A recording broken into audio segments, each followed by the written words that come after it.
अस्सलाम वालेकुम नाज़रीन, आज हम बना रहे हैं फ़ालसी का शरबत। फ़ालसी का शरबत बनाना नहायत ही आसान है और आप इसको घर में आसानी से बना सकते हैं। इसमें जाएगा काला नमक, चीनी, फ़ालसा और बर्फ़।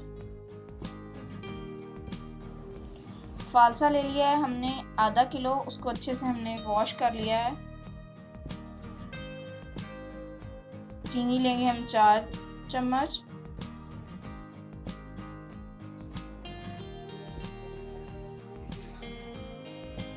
और 1 चाय की चम्मच हम इसमें डालेंगे काला नमक। काला नमक ऑप्शनल है, आपके पास नहीं है तो आप इसमें रेगुलर सॉल्ट भी डाल सकते हैं। अब इसमें जाएगा 2 ग्लास पानी, उसको हम अच्छे से ग्राइंड कर लेंगे।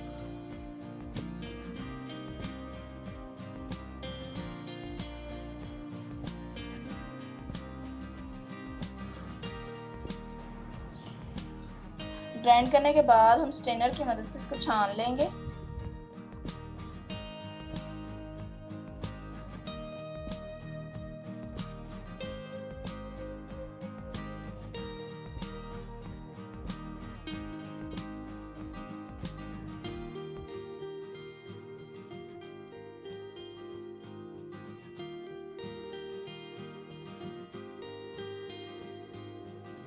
जग में शामिल करेंगे, हमारा जूस तैयार है।